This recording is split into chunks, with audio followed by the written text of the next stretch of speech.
అందరికీ నమస్కారం. Welcome to our channel.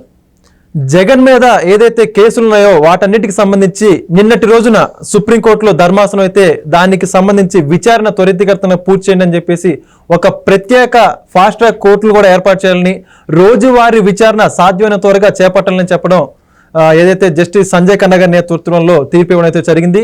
దీనికి సంబంధించి ఏ అంశాలని సిబిఐ కోర్టు అఫిడవిట్లో పొందుపరిచింది జగన్మోహన్ రెడ్డి గారికి సంబంధించి ఈ విషయాలను తెలుసుకోవడానికి మనతో ఉన్నారు ప్రముఖ అనలిస్ట్ షణ్ముఖ్ గారు. సార్ నమస్కారం అండి. నమస్తే అండి. సార్, నిన్నటి రోజున సిబిఐ ఏదైతే జగన్మోహన్ రెడ్డి గారి మీద ఉన్నటువంటి 31 సంబంధించి కేసులు ఉన్నాయో వాటన్నిటి గురించి సుప్రీంకోర్టులో అఫిడవిట్ అయితే దాఖలు చేసిందండి. దాంట్లో ఏ అంశాలు పొందుపరిచారు, ఆ యొక్క సుప్రీంకోర్టు ఏ విధంగా తీర్పు ఇవ్వబోతుంది అనుకోవచ్చు మనం దీనికి సంబంధించి? ఇక్కడ మీరు అడిగిన ప్రశ్నలో వైఎస్ జగన్మోహన్ రెడ్డి గారు వ్యవస్థలలో ఉన్నటువంటి లోపాలను పట్టుకొని ఇన్నేళ్లుగా బెయిల్ మీద ఎలా ఉన్నారు అనేది ప్రజలకు, అటు దేశంలో ఉన్నటువంటి ప్రముఖ రాజకీయ నాయకులకు, ఉద్దండ మేధావులకు ఇది ఒక అంతు చిక్కని ప్రశ్నలాగా మిగిలిపోయింది. నేను ఎందుకు ఈ మాట అంటున్నానంటే, వైఎస్ జగన్మోహన్ రెడ్డి గారు దాదాపు 10.5 సంవత్సరాల పైమాట బెయిల్ మీద ఉన్నారు బయట. ఎప్పుడు 2011-12లో సిబిఐ ఈడీ కేసులు నమోదయ్యి ఛార్జ్ షీట్లు వేసిన తర్వాత కూడా వ్యవస్థలో ఉన్నటువంటి లోపాలను పట్టుకొని ఎలా సాధ్యమైంది, ఒక్క జగన్మోహన్ రెడ్డి గారికి ఎలా సాధ్యమైంది?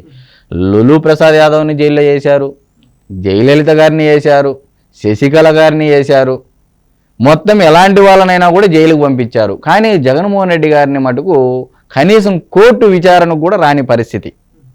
ఎలా సాధ్యమైంది ఇది జగన్మోహన్ రెడ్డి గారికి అని చెప్పేసి ఒక్కొక్క కేసు, ఇప్పుడు ఏదైతే మీరు అంటున్నారో పలానా జడ్జి గారు కేసు వాయిదాలు, ఇప్పుడు 11 సిబిఐ ఈడీ కేసులు ఉన్నాయి.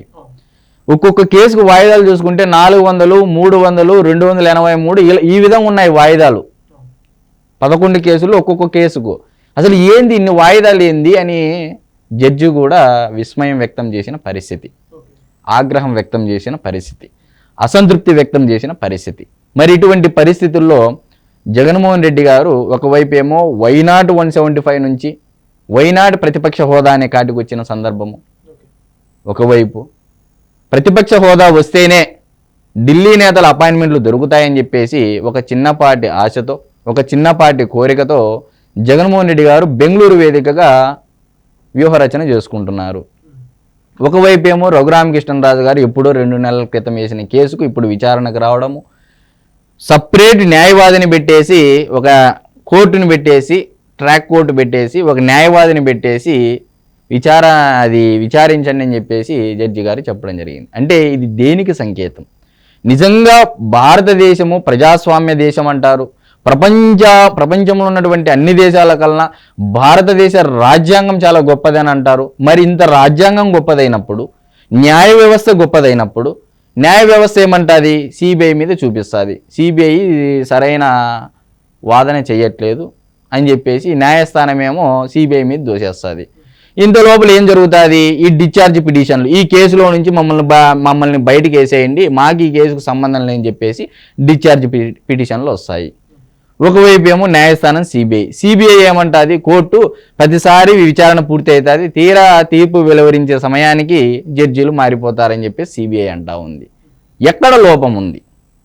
ఇప్పుడు డిశ్చార్జ్ పిటిషన్లు, ఈ కేసులో ఉన్నటువంటి A1, A2, A3, A4 ఎన్ని ఉన్నాయో ఎక్సెట్రా అని పెట్టుకుంటే, మనం ఇంతమంది ఉన్నప్పుడు ప్రతి ఒక్కరు ఎవరో ఒకరు డిశ్చార్జ్ పిటిషన్ వేయడము, అది వాయిదా పడ్డము, మళ్ళీ మొదటికి రావడము, మళ్ళీ మొదటికి రావడము, తీరా తీర్పు అంతా విచారణ పూర్తయ్యేసరికి జడ్జి మారిపోవడము. కొన్ని లక్షల పేజీలు ఉన్నాయంట జగన్మోహన్ రెడ్డి గారి కేసులు, దస్త్రాలు. మరి ఇప్పుడు ఈ విచారణ పూర్తి కావాలంటే ఎంతమంది దీనికి లాయర్లు ఉంటే కానీ అర్థం కాని పరిస్థితి ఈరోజు రాష్ట్రంలో. మరి ఇటువంటి పరిస్థితుల్లో జగన్మోహన్ రెడ్డి గారు విలువలు, విశ్వసనీయతలు అనే మాట్లాడడానికి అర్హత ఉందా లేదా అనేది కూడా మనం ఆలోచన చేయాలి. న్యాయస్థానాలు కానీ, ఇటు ఆంధ్రప్రదేశ్ ప్రభుత్వం కానీ త్వరితగతిన కేసులు పూర్తి చేసినట్లయితే ప్రజలకు ఒక సందేహం నివృత్తి చేసినట్టయితే, అదేవిధంగా దేశంలో ఉన్నటువంటి మిగతా రాజకీయ నాయకులు కూడా ఎవరైతే కేసులు ఉన్నాయో సిబిఐ, ఈడీ కేసులు, వాళ్ళకు కూడా సత్వరమే కేసులు పూర్తి చేయాలని చెప్పేసి జగన్మోహన్ రెడ్డి గారిని ఒక నాయకుడిగా ఎంచుకున్నారు. వాళ్ళు కూడా కేసులు పెట్టించుకున్న వాళ్ళు. ఈయనది పూర్తి అయితే మంది పూర్తి అవుతుంది, ఈయనది పూర్తి కాకపోతే మనది పూర్తి కాదన్న పరిస్థితిగా వచ్చేసింది. మొత్తం కేసుల్లో కూడా ఆదర్శంగా తీసుకున్నారంటారు. ఖచ్చితంగా జగన్మోహన్ రెడ్డి గారు ఏం చెప్పారు? దేశం మొత్తం నా వైపు చేస్తాను అని చెప్పేసి అన్నాడు. నా వైపు చూసేలా చేస్తానని చెప్పాడు.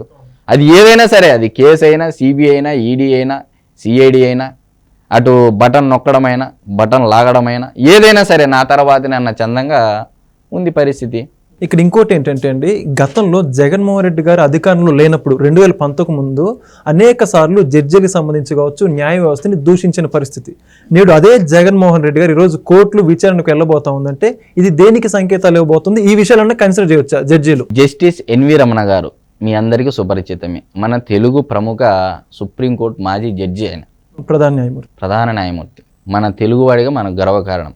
అటువంటి వ్యక్తి మీదే ఒక సీఎం హోదాలో ఉన్నటువంటి జగన్మోహన్ రెడ్డి గారు కేవలం అతను కమ్మ కులానికి సంబంధించిన వ్యక్తి అని చెప్పేసి, కేవలం కమ్మ కులానికి సంబంధించిన వ్యక్తి అని చెప్పేసి అప్పుడు ఉపరాష్ట్రపతి వెంకయ్యనాయుడు గారి విషయంలోనూ, ఇప్పుడు ఎన్వి రమణ గారి విషయంలోనూ లేఖ రాయడం జరిగింది. ఏమని రాశాడు? ఈయన అనర్హుడు అని చెప్పేసి రాయడం జరిగింది. ఇది ఎంతవరకు సమంజసము?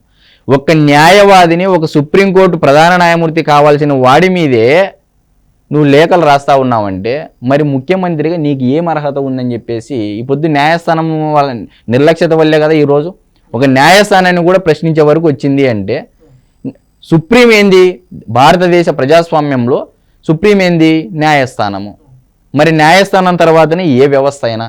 మరి అలాంటి వ్యవస్థకే లోపాలు ఉండి ప్రశ్నించే పరిస్థితి వచ్చినప్పుడు, దాఖలాలు వచ్చినప్పుడు మీరు ఎటువంటి సమాజానికి మెసేజ్ ఇస్తారు? ఎన్వి రమణ గారు ఉదంతం చూసాము. అంతకుముందు ఇంకొకరిది ఏదో కేవలం కులానికి సంబంధించి ఒక కులాన్ని టార్గెట్ పెట్టి నేను న్యాయస్థానాన్ని కూడా బ్లేమ్ చేస్తాను, న్యాయస్థానాన్ని కూడా బ్లాక్మెయిల్ చేస్తానన్న చందంగా లేఖలు రాయడం బహిరంగంగా. మరి ఈరోజు ఏమైంది? ఈరోజు అదే జగన్మోహన్ రెడ్డి గారు, అన్ని కేసులు ఉన్నటువంటి జగన్మోహన్ రెడ్డి గారు న్యాయస్థానం మీద దాడులో. మరి ఇది మనం ప్రజలు ఎలా ఆలోచన చేయాలి? రాజ్యాంగ వ్యవస్థలు ఎలా ఆలోచన చేయాలి? ఇప్పుడు ప్రముఖ రాజకీయ విశ్లేషకులు ఏ విధంగా విశ్లేషణ చేయాలి? ఇప్పుడు వస్తారు కదా అంతా మేధావులు ఆంధ్రప్రదేశ్ ప్రజల సొమ్ము ఈ మేధావులకే పోతుందో, ఎక్కడికి పోతుందో ఇవన్నీ తెలియని పరిస్థితి. మరి ఇటువంటి పరిస్థితుల్లో జగన్మోహన్ రెడ్డి గారి గురించి, కేసుల గురించి మాట్లాడడం కూడా మన ఆంధ్రప్రదేశ్ ప్రజల తరపున దౌర్భాగ్యం అని చెప్పేసి నేను అంటా ఉన్నా. ఎందుకంటే ఆంధ్రప్రదేశ్ అంటే ఒకప్పుడు అన్నపూర్ణ. అటువంటి అన్నపూర్ణను అప్పుల ఆంధ్రప్రదేశ్గా మార్చి, అప్పుల కుప్పలుగా మార్చి, కేసులు రాష్ట్రంగా అయిపోయింది. దేశంలో ఈరోజు మీరు చూసినట్లయితే కేసులు ఎక్కువ పెట్టిన రాష్ట్రం ఏదైనా ఉంది అంటే 5 ఏళ్ల పరిపాలనలో అది జగన్మోహన్ రెడ్డి గారి పరిపాలన హయాంలోనే జరిగింది. ఎస్సీ ఎస్సీల మీదే ఒక అట్రాసిటీ కేసులు కూడా పెట్టారు కదా, ఎక్కడ లేని విధంగా. ఒక చట్టాన్ని ఏ విధంగా దుర్వినియోగం చేయొచ్చు అధికారం వాడుకొని. చంద్రబాబు గారు ఎప్పుడు చెప్తా ఉంటారు, రాజకీయాల ముసుగులో నేరాలు చేసేవాళ్ళు చాలా ప్రమాదకరం సమాజానికి అని చెప్పేసి. ఇప్పుడు అధికారం ఉంది, రాజకీయాల్లో ఉన్నారు, నేరాలంటే ఏంది? ఒక మాట ప్రశ్నిస్తే నాకు అన్యాయం జరిగింది అని అంటే SC ST case. Doctor Sudhakar గారి ఉదంతం చూశాము. చివరిగా ఈ కేసులకు సంబంధించి ఈ విచారణ త్వరితగతంగా పూర్తవాలని కోరుకుందాం. ఎట్ ది సేమ్ టైం ఏదైతే జగన్మోహన్ రెడ్డి గారు అధికార పక్షంలో ఉన్నప్పుడు ఏ విధంగా వాయిదాలు తెచ్చుకున్నో చూశారు, ఈ చివరిగా ఈ యొక్క ప్రతిపక్షంలో అయినా ఆయన కేసులు త్వరితగతంగా పూర్తవచ్చు. ఎటువంటి తీర్పు వస్తుందంటారు? కన్క్లూజన్ నేనేం చెప్తున్నానంటే, నేను చెప్పేదని కాదు, అటు రాజకీయ విశ్లేషకులు కానీ, ఇటు ఆంధ్రప్రదేశ్ ప్రజలు కానీ చాలామంది జగన్మోహన్ రెడ్డి గారు కేసులు పూర్తి చేయకుండా ఉంటే న్యాయ వ్యవస్థ మీద ఒక భిన్నాభిప్రాయాలు ఏర్పడతాయి. ఉన్నవాడికి ఒక న్యాయము, లేనివాడికి ఒక న్యాయము అనేది ప్రజల్లోకి బలంగా వెళుతుంది. రెండోది ఏంటంటే, జగన్మోహన్ రెడ్డి గారి మాదిరిగా మేము అవినీతి చేస్తాం, మేము దోపిడీలు చేసేస్తాం, మేము ఇలాగే బెయిల్ మీద ఉండొచ్చు అని ఒక ఇప్పుడు ఒక కష్టపడేవాడు ఉంటాడు, ఎదగని వాడు ఉంటాడు. అలాంటి వాడికి జగన్మోహన్ రెడ్డి గారిని ఇన్స్పిరేషన్గా తీసుకుంటే పరిస్థితి ఏంది? సమాజం ఎటువైపు వెళ్తుంది? ఇప్పుడు జగన్మోహన్ రెడ్డి గారు దాదాపు 10.5 సంవత్సరాలు బెయిల్ మీద ఉన్నారు. ఆయనే బెయిల్ మీద ఉన్నప్పుడు నేను బెయిల్ మీద ఉంటే పోయేదేముంది, మహా అయితే నా ఫ్యామిలీ అన్న సెటిల్ అయిపోతారని చెప్పేసి నిర్ణయాలు ప్రజల్లో కానీ, ఇటు విద్యార్థుల్లో కానీ, యువకులు ఎవరన్నా ఎదగాలని కోరుకునే వాళ్ళు దురదృష్టవశాత్తు జగన్మోహన్ రెడ్డి గారిని ఆదర్శంగా తీసుకుంటే పరిస్థితి ఏంది? కాబట్టి గౌరవ న్యాయస్థానం కానీ, ఇటు ఆంధ్రప్రదేశ్ ప్రభుత్వం కానీ కొంతమంది ప్రశ్న ఏదైతే ఉందో, ఏది జగన్మోహన్ రెడ్డి గారి కేసులు తేలుతాయా లేదా అనే అంశం పైన త్వరితగతిన ఆ కేసులు పూర్తి చేయాలని చెప్పేసి అందరూ కోరుకుంటున్నారు. ఓకే, చాలా ధన్యవాదాలు సార్, చాలా చక్కటి విశ్లేషణ ఇచ్చినందుకు. చూశారు కదండి, జగన్మోహన్ రెడ్డి గారి కేసులకు సంబంధించి సుప్రీంకోర్టులో సిబిఐ దాఖలు చేసిన ఏదైతే అఫిడవిట్ గురించి షణ్ముఖ్ గారు చాలా చక్కటి విశ్లేషణ ఇచ్చారు. మరొక వీడియోతో మరోసారి మీ ముందుకు వస్తాం. ధన్యవాదాలు.